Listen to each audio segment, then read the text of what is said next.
કેમ છો વિદ્યાર્થી મિત્રો? હવે આપણે છેલ્લા લેક્ચરમાં અવરોધકને લાગુ પાડેલા એસી વોલ્ટેજ વિશે વાત કરેલી હતી. તો હવે પ્રશ્ન નંબર 5, ઇન્ડક્ટરને લાગુ પાડેલા એસી વોલ્ટેજ. તો સૌથી પહેલા આકૃતિ ધ્યાનથી લો. આ એક એસી પાવર સપ્લાય છે અને આ એની સાથે જોડેલું ઇન્ડક્ટર છે. તો એસી પાવર સપ્લાય સાથે ઇન્ડક્ટર જોડેલું છે અને આપણે આનો અભ્યાસ કરવાનો છે. આપણે જે છેલ્લા લેક્ચરમાં ભણ્યા એમાં અહીંયા અવરોધ હતો. અવરોધને લાગુ પડેલા એસી વોલ્ટેજ, એને બદલે હવે ઇન્ડક્ટરને લાગુ પડેલા એસી વોલ્ટેજ. તો સૌથી પહેલા એસી વોલ્ટેજનું સૂત્ર આપણને ખબર છે કે V બરાબર Vm sin ઓમેગા t. તો સૌથી પહેલા મેં તમને અગાઉ કીધું હતું, પાછું કહી દઉં છું. આ જે છે એ t સમયના વોલ્ટેજ છે. આ વોલ્ટેજનો કંપ વિસ્તાર અથવા વોલ્ટેજનું મહત્તમ મૂલ્ય છે. ઓમેગા એટલે જે વોલ્ટેજ છે એની કોણીય આવૃત્તિ છે. તો આ એક બંધ ગાળો છે. આના માટે કિર્ચોફનો નિયમ લાગુ પાડીએ આ બંધ ગાળા માટે. તો કિર્ચોફના નિયમ પ્રમાણે આમાં જે કુલ EMF હોય એનો બેઝિક સરવાળો શૂન્ય થઈ જવો જોઈએ. તો આના કુલ EMF નો બેઝિક સરવાળો શૂન્ય થઈ જવો જોઈએ. અહીંયા બે પ્રકારના વોલ્ટેજ છે. એક લાગુ પડેલા વોલ્ટેજ V અને ઇન્ડક્ટરના વોલ્ટેજ VL. અહીંયા VL નો મતલબ એવો થાય કે ઇન્ડક્ટરના બે છેડા વચ્ચેના વોલ્ટેજ. હવે આ આપણે ચેપ્ટર 6 માં ભણી ગયા છીએ.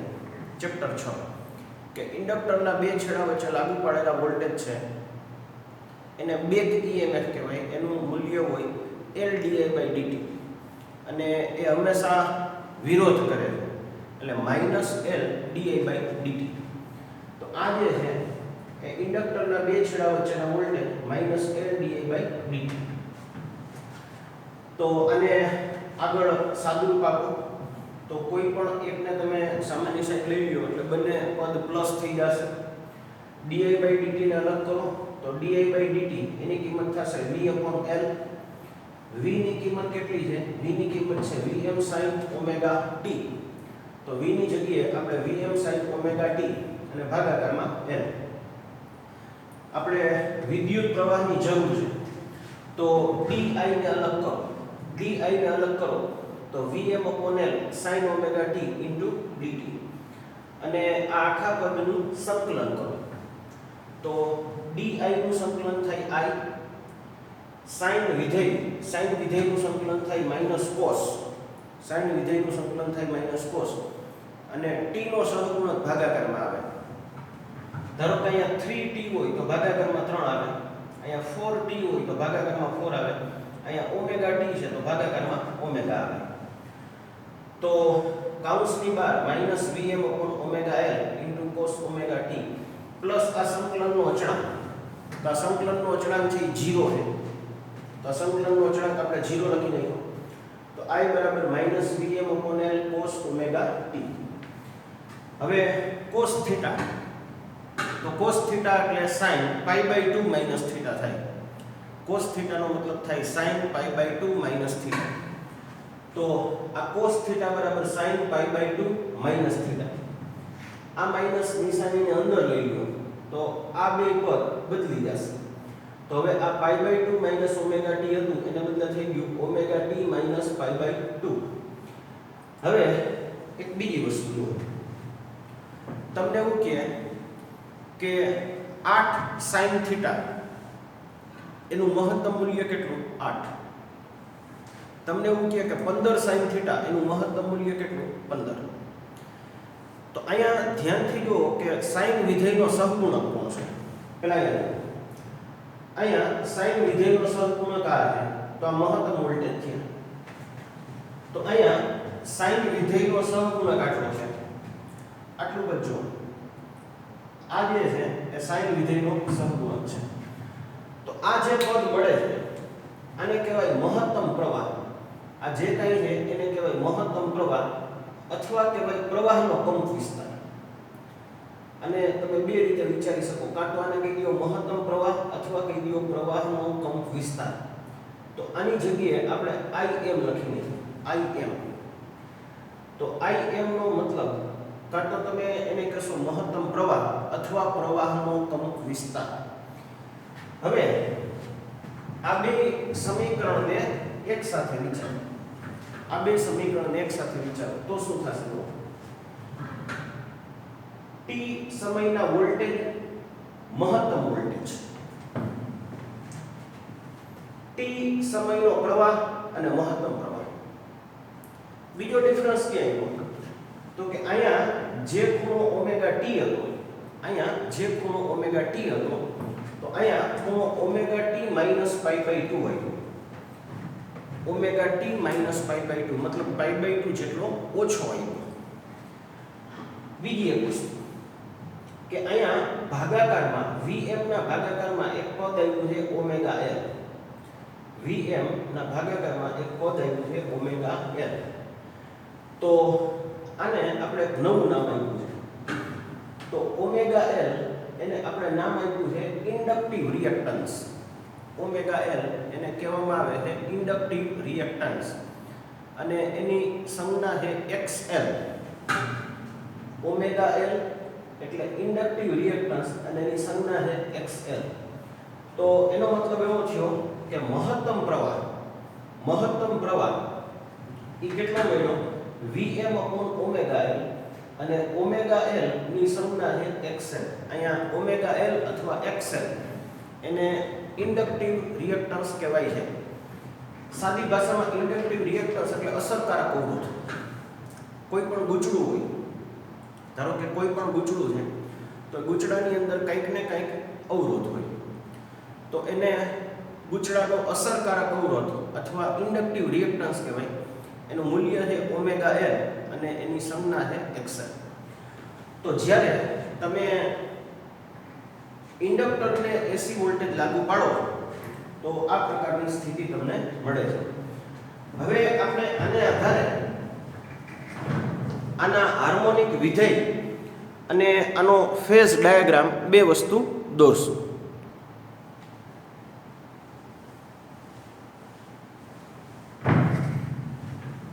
હવે આગળ અહીંયા વોલ્ટેજ અને પ્રવાહ વચ્ચેનો કડા તફાવત પાઈ બાય 2 છે. તો સૌથી પહેલા જુઓ કે પ્રવાહ છે એ વોલ્ટેજ કરતા કડામાં પાઈ બાય 2 એટલે એક ચક્રનો ચોથો ભાગ, એક ચતુર્થાંશ. જો 360 ડિગ્રી એટલે એક ચક્ર થાય, 180 એટલે અર્ધ ચક્ર થાય, 90 એટલે એક ચતુર્થાંશ ચક્ર થાય. તો પાઈ બાય 2 રેડિયન મતલબ 90 ડિગ્રી અને 90 ડિગ્રી મતલબ 1/4 સાયકલ, એક ચતુર્થાંશ આટલું પાછળ. તો આને આપણે આ રીતે સમજાવશું. જો કે આ જે આલેખ છે, આ આલેખ છે એ વોલ્ટેજ અને પ્રવાહ જે છે એના કરતા પાઈ બાય 2 જેટલો પાછળ. તો પાઈ બાય 2 જેટલો પાછળ હોવાનો મતલબ શું થયો કે આ 0 છે તો આ પાઈ બાય 2 છે. એટલે પ્રવાહનો ગ્રાફ આ રીતે છે, આ રીતે.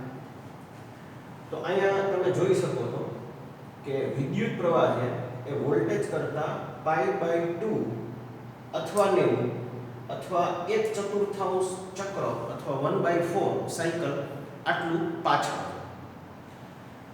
તો માત્ર ઇન્ડક્ટર ધરાવતા પરિપથમાં પ્રવાહ છે એ વોલ્ટેજ કરતા પાછળ છે. આ તમારે MCQ માટે યાદ રાખવાનું છે કે પ્રવાહ છે એ વોલ્ટેજ કરતા કડામાં પાઈ બાય 2 અથવા 1/4 સાયકલ જેટલું પાછળ. હવે આનો ફેઝ ડાયાગ્રામ દોરવાનો. ફેઝ ડાયાગ્રામ, તો ફેઝ ડાયાગ્રામ માટે કોઈ પણ એક સમય લઈ લો. ધારો કે આપણે સમય લીધો t1, હવે જો સમય t1 લીધો તો એનો ખૂણો થશે ઓમેગા t1. જો સમયને તમે t1 કહો તો એને અનુરૂપ ખૂણો કેટલો થયો ઓમેગા t1.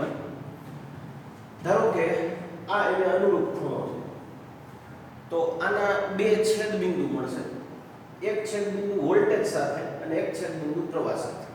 તો તમે ધ્યાનથી જુઓ કે વોલ્ટેજનું છેદબિંદુ ઉપર છે, પ્રવાહનું છેદબિંદુ નીચે. તો આને આપણે અહીંયા લંબાવશું તો આ વોલ્ટેજ ખૂણો કેટલો ઓમેગા t1, આ પ્રવાહ આનો ખૂણો આના કરતા ઓછો, કેટલો ઓછો π/2. આ કાટખૂણો છે, જુઓ આ કાટખૂણો છે, તો આના કરતા આ ખૂણો π/2 જેટલો ઓછો છે. તો આનો જે પ્રક્ષેપ છે એ તમે લખી શકો Vm sin ઓમેગા t1 અને આને લખી શકાય Im sin omega t1 minus π/2. તો આનો ફેઝ ડાયાગ્રામ છે. તમારે MCQ માટે એક વસ્તુ ખાસ યાદ રાખવાની છે કે માત્ર ઇન્ડક્ટર ધરાવતા પરિપથમાં પ્રવાહ છે એ વોલ્ટેજ કરતાં π/2 જેટલો પાછળ હોય, અથવા 1/4 વક્ર અથવા 1/4 સાયકલ પાછળ હોય.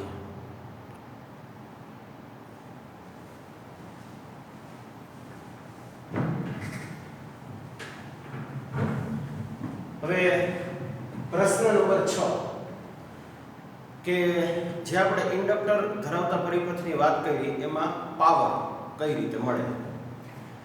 તો સૌથી પહેલા આપણે હમણાં જોયું કે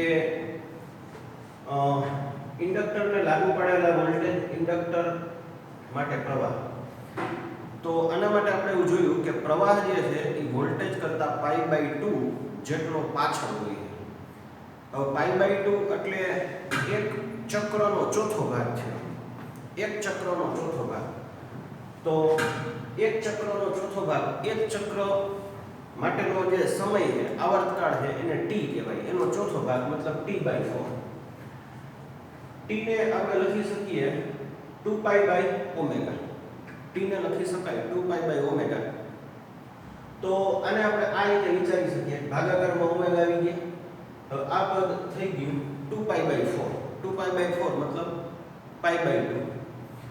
તો અહીંયા આપણે એવું કહી શકીએ કે ઇન્ડક્ટર માટે જે પ્રવાહ છે એ વોલ્ટેજ કરતાં π/2 જેટલો પાછળ હોય અથવા સમયના સંદર્ભમાં t/4 જેટલો પાછળ હોય. હવે આપણે આનો પાવર જોઈએ.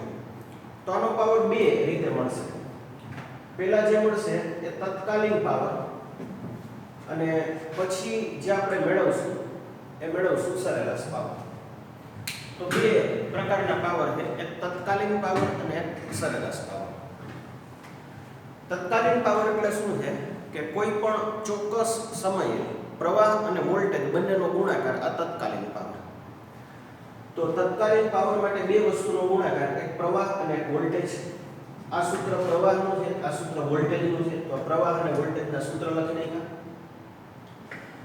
હવે Vm Im એને ભેગા કરી દો.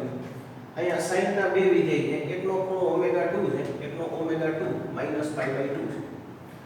હવે આ આપણે હમણાં આગલા પ્રશ્નમાં જોયું કે આમાંથી જો માઈનસ તમે બહાર લઈ લો, આમાંથી માઈનસ નિશાની બહાર લઈ લો તો આ sin π/2 માઈનસ થીટા થઈ જાય.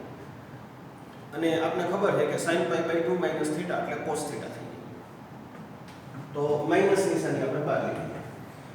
હવે ત્રિકોણમિતિનું એક સૂત્ર છે આ રીતે કે 2 sin થીટા cos થીટા બરાબર sin 2 થીટા.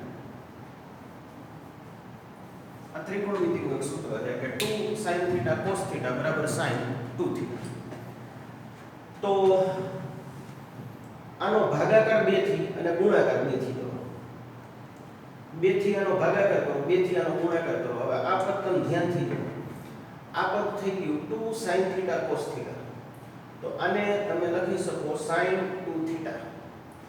sin 2 થીટા નો મતલબ થયો sin 2 ઓમેગા t. નો મતલબ થયો sin 2 ઓમેગા t. તો આ તમને જે કાંઈ મળે એ તત્કાલીન પાવર.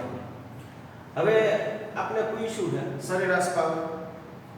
તો તો સરેરાશ પાવર માટે તમારે સાઇન વિધેયનું સરેરાશ લેવું પડે, પણ આ ચેપ્ટરની શરૂઆતમાં જ મેં તમને 4 વસ્તુ સમજાવી દીધી કે સાઇન વિધેય હોય તો 0, કોસ વિધેય હોય તો 0, સાઇન સ્ક્વેર હોય તો 1/2 અને કોસ સ્ક્વેર હોય તોય 1/2. તો અહીંયા વિધેય કોનું છે? સાઇન, તો એનું સરેરાશ 0 છે. તો એક ચક્ર પર ઇન્ડક્ટર માટે સરેરાશ પાવર જે છે એ હંમેશા 0 હોય છે.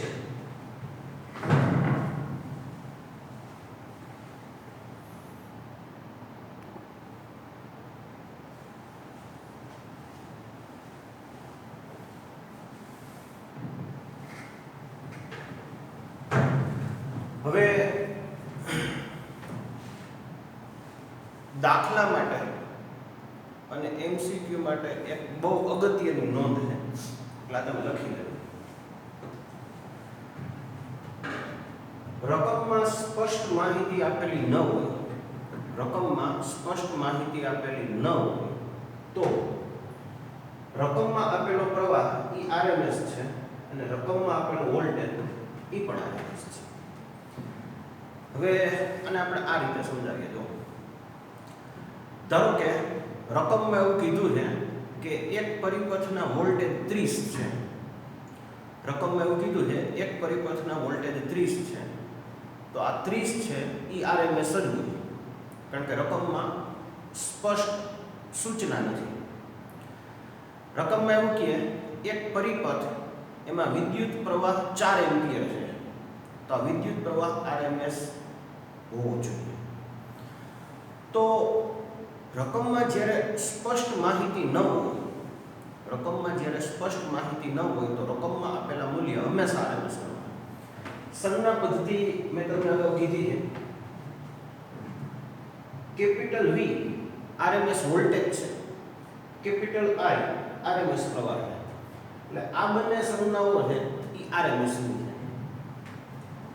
સ્મોલ લેટર્સમાં Vm આ મહત્તમ વોલ્ટેજ છે અને સ્મોલ લેટર્સમાં Im આ મહત્તમ પ્રવાહ છે. હવે માની લો તમને રકમમાં એવું કહે કે એક પરિપથમાં મહત્તમ વોલ્ટેજ 40 છે. રકમમાં એવું કહે એક પરિપથમાં મહત્તમ વોલ્ટેજ 40 છે. તો આ ગણવા જોઈએ. રકમમાં એવું કહે એક પરિપથમાં વોલ્ટેજ 50 છે. ખાલી એટલું જ કહે કે એક પરિપથમાં વોલ્ટેજ 50 છે. તો કાંઈ સૂચના નથી, માટે આરએમએસ ન કરીએ. રકમમાં એવું કહે એક પરિપથમાં મહત્તમ પ્રવાહ 8 એમ્પિયર છે. તો આ ગણવા જોઈએ. રકમમાં એવું કહે એક પરિપથમાં વિદ્યુત પ્રવાહ 2 એમ્પિયર છે. કાંઈ સૂચના નથી, તો આ ગણવા જોઈએ. તો આ એક વસ્તુ એવી છે કે જે આખા ચેપ્ટરમાં દાખલામાં એમસીક્યુમાં વારંવાર આવશે. તમારે સિમ્પલ એટલું સમજવાનું છે કે રકમમાં મહત્તમ કીધું હોય તો મહત્તમ લેવાનું. રકમમાં કાંઈ ન કીધું હોય, સૂચના ન હોય તો હંમેશા આરએમએસ લેવાનું.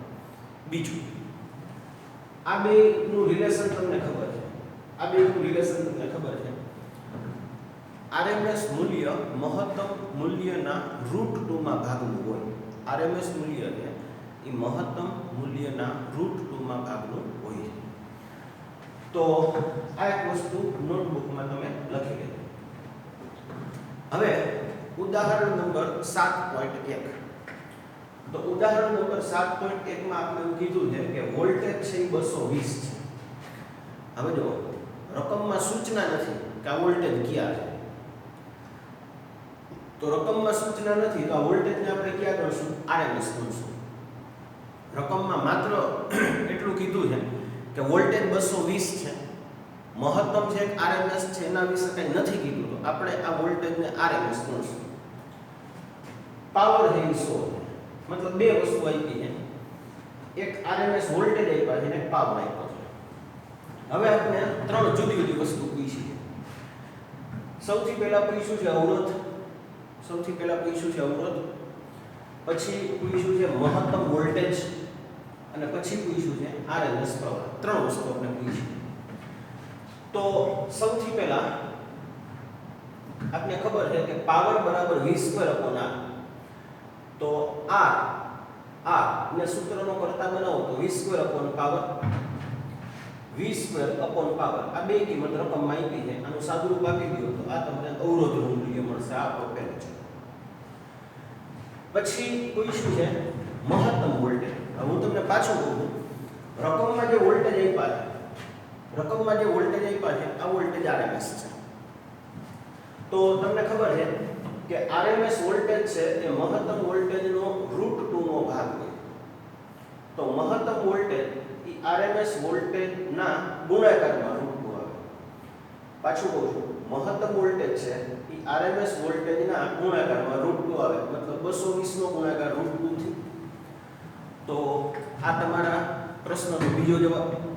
આ તમને જે કાંઈ મળ્યું આ મહત્તમ વોલ્ટેજ થઈ ગયા। પછી ત્રીજું RMS પ્રવાહ, ત્રીજું છે એ RMS પ્રવાહ। તો અહીંયા ફરીથી જુઓ કે આ જે વોલ્ટેજ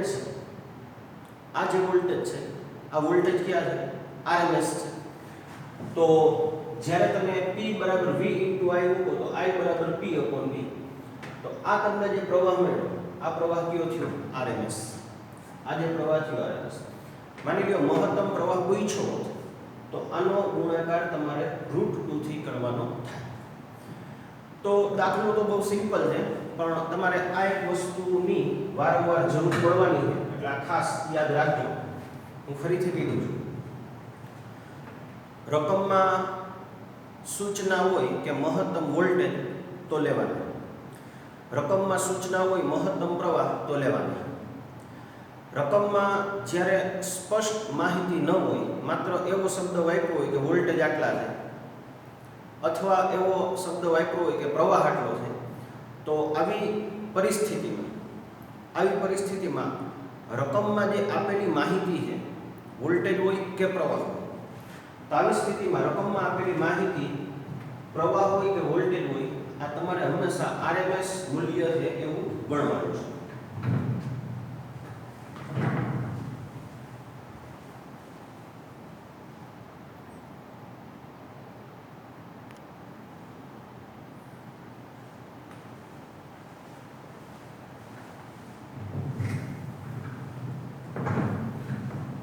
હવે ઉદાહરણ નંબર 7.2,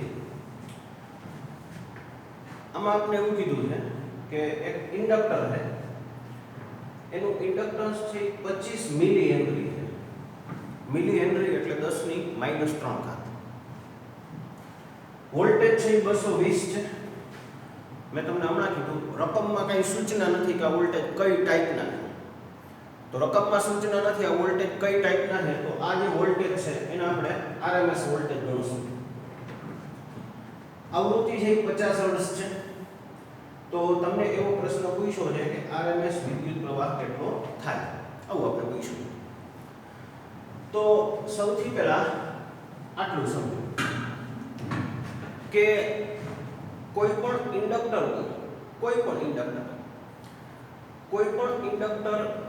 નું જે આત્મ પ્રેરકત્વ છે, કોઈ પણ ઇન્ડક્ટરનું આત્મ પ્રેરકત્વ છે એને આપણે L વડે બતાવીએ છીએ। તો આનું આત્મ પ્રેરકત્વ અથવા અંગ્રેજીમાં એને કહેવાય ઇન્ડક્ટન્સ। તો આનું ઇન્ડક્ટન્સ L છે। હવે પ્રશ્ન એ છે કે કોઈ પણ સોલેનોઇડ હોય, ધારો કે આ એક સોલેનોઇડની રચના છે, આ બરોબર, આપણે એવું કહે એનું ઇન્ડક્ટન્સ કેટલું અથવા આત્મ પ્રેરકત્વ કેટલું, તો આપણે કીધું કે હવે પ્રશ્ન એ છે કે આ ઇન્ડક્ટરનો અવરોધ કેટલો। ઇન્ડક્ટર છે એ ધાતુનું બનેલું હોય, કોપર અથવા એલ્યુમિનિયમ કોઈ પણ ધાતુ। તો ઇન્ડક્ટર જે છે એની અંદર અવરોધ કેટલો, તો હવે આપણો પ્રશ્ન એ છે કે આ જે ઇન્ડક્ટર છે એનો અવરોધ કેટલો, એનું ઇન્ડક્ટન્સ L છે, તો એનો અવરોધ કેટલો। તો ઇન્ડક્ટરનો જે અવરોધ છે, આ ઇન્ડક્ટરની અંદર રહેલો જે કાંઈ અવરોધ છે એને કહેવાય ઇન્ડક્ટિવ રિએક્ટન્સ. એટલે આમ તમે જુઓ કે તમને એવું પૂછે ઇન્ડક્ટિવ રિએક્ટન્સ એટલે એક્ઝેક્ટલી શું છે, તો આપણો જવાબ એ છે કે કોઈ પણ ઇન્ડક્ટર હોય એની અંદર રહેલો જે કાંઈ અવરોધ હોય, ઇન્ડક્ટરની અંદર રહેલો જે કાંઈ અવરોધ હોય એને આપણે કહેશું ઇન્ડક્ટિવ રિએક્ટન્સ. હવે ઇન્ડક્ટિવ રિએક્ટન્સ કેટલું છે ઓમેગા એલ, એની સંજ્ઞા શું છે XL. આ આપણે હમણાં થોડીક વાર પહેલા ચર્ચા કરી કે ઇન્ડક્ટિવ રિએક્ટન્સ છે એ કેટલું હોય ઓમેગા એલ જેટલું, અને પરિપથમાં ક્યાંય પણ ઇન્ડક્ટિવ રિએક્ટન્સ ને બતાવવું હોય તો ઓમેગા એલ ને શું બતાવાય XL. હવે પ્રશ્ન એ છે ઓમેગા એટલે શું? ઓમેગા એટલે કોણીય આવૃત્તિ. ઓમેગા એટલે કોણીય આવૃત્તિ. તો ઓમેગા નું સૂત્ર છે 2πf અથવા f ને બદલે ન્યુ. અહીંયા તમે જુઓ કે રકમમાં એવું કીધું છે, રકમમાં આપણે એવી સૂચના આપી છે આની આવૃત્તિ 50 હર્ટ્ઝ છે. તો આવૃત્તિ માટે બે સંજ્ઞા છે. અહીંયા આવૃત્તિ માટે બે સંજ્ઞા છે. કાં તો આ આવૃત્તિને f વડે બતાવી શકાય, કાં તો આવૃત્તિને f વડે બતાવી શકાય, અથવા આવૃત્તિને ન્યુ વડે બતાવી શકાય. તો બેમાંથી કોઈ પણ સંજ્ઞાનો ઉપયોગ કરી શકાય, કાં તો f કાં તો ન્યુ. તો હવે આપણે સમજવાનું શું છે, તમને એવું કહે કે ઇન્ડક્ટન્સ 20 છે. ધારો કે આપણે એવું કીધું ઇન્ડક્ટન્સ 20 છે, તો અવરોધ કેટલો? ઇન્ડક્ટન્સ જો 20 હોય તો અવરોધ કેટલો? તો ઇન્ડક્ટન્સ જો 20 હોય તો અવરોધ 20 નો ગુણાકાર ઓમેગા છે. ધારો કે આપણે એવું કહે કે ઇન્ડક્ટન્સ છે એ 5000 છે. આપણે કોઈ દાખલામાં એવું કીધું કે ઇન્ડક્ટન્સ છે એ 5000 છે, તો એનો અવરોધ કેટલો? આ અવરોધને આપણે નામ શું આપ્યું છે ઇન્ડક્ટિવ રિએક્ટન્સ. તો એનો ગુણાકાર ઓમેગા થી કરવાનો. કારણ કે આ તમે પહેલી વાર ભણો છો એટલે આમાં થોડાક શબ્દનું કન્ફ્યુઝન થાય એવું છે. લાયક વસ્તુ બરોબર સમજો કે ઇન્ડક્ટન્સ જો L હોય, ઇન્ડક્ટન્સ જો L હોય તો એની અંદર રહેલો અવરોધ, ઇન્ડક્ટરની અંદર રહેલો અવરોધ એને આપણે ઇન્ડક્ટિવ રિએક્ટન્સ તરીકે ઓળખીએ છીએ. એનું મૂલ્ય છે ઓમેગા L અથવા XL, જ્યાં ઓમેગા ની જગ્યાએ 2πf અથવા 2π ન્યુ લખી શકાય. અહીંયા f અથવા ન્યુ છે એ રકમમાં આપેલી આવૃત્તિ. તો હવે આપણે આમાં બે પ્રકારના પ્રશ્નો પૂછ્યા. પહેલો પ્રશ્ન એવો આપણે પૂછ્યો છે કે ઇન્ડક્ટિવ રિએક્ટન્સ કેટલો છે. પહેલો પ્રશ્ન એ પૂછ્યો છે ઇન્ડક્ટિવ રિએક્ટન્સ કેટલું છે. તો મેં તમને હમણાં સમજાવ્યું કે ઇન્ડક્ટિવ રિએક્ટન્સ છે, ઇન્ડક્ટિવ રિએક્ટન્સ એ ઓમેગા L અથવા XL છે. તો ઇન્ડક્ટિવ રિએક્ટન્સ છે એ XL અથવા ઓમેગા L. ઓમેગા પોતે શું છે 2πf અથવા 2π ન્યુ, આ બેમાંથી ગમે લખવાનું. તો અહીંયા આપણે ઓમેગા ની જગ્યાએ લખ્યું 2π ન્યુ. હવે 2 પાઈ એટલે 3.14. આવૃત્તિની કિંમત રકમમાં આપણે આપેલી છે, આવૃત્તિની કિંમત છે 50 હર્ટ્ઝ. અને ઇન્ડક્ટન્સ રકમમાં આપેલું છે 25 મિલી હેનરી. ઇન્ડક્ટન્સ આપણે રકમમાં આપ્યું છે 25 મિલી હેનરી, મતલબ 25 ગુણાકારમાં 10 ની -3. તો આ આપણે સાદું રૂપ આપી દીધું. તો આ જે કાંઈ આવ્યું 7.85 આ ઇન્ડક્ટરની અંદર રહેલો અવરોધ છે. હવે જો એક વસ્તુ સમજો, આપને ખબર છે કે બળનો એકમ ન્યૂટન છે. બળનો એકમ ન્યૂટન છે. તો વિશ્વમાં કોઈ પણ પ્રકારનું બળ હોય બધાયનો એકમ ન્યૂટન જ થાય.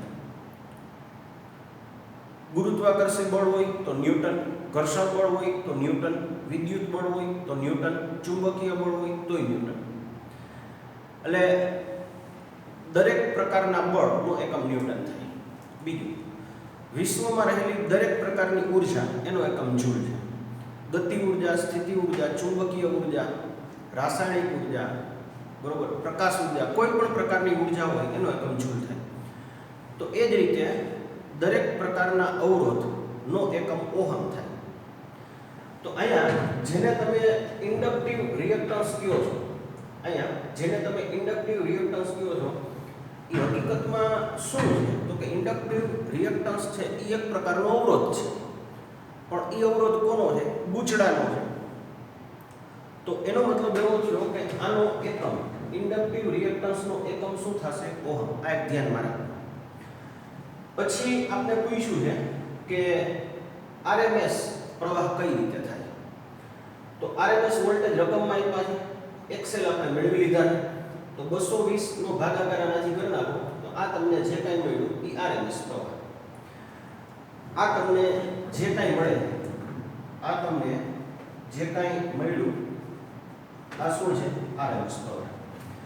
જો આપને એવું પૂછવામાં આવ્યું હોત કે મહત્તમ પ્રવાહ કેટલો, જો આપણે એવું પૂછ્યું હોત કે મહત્તમ પ્રવાહ કેટલો, તો આપણે આનો ગુણાકાર √2 થી કરી નાખ્યો. તો આ આપણો જવાબ છે. હવે આજે તમને જે કાંઈ ભણાવ્યું એમાં 2 પ્રશ્ન અને 2 દાખલા આટલું તમારે હોમવર્કમાં કરવાનું છે.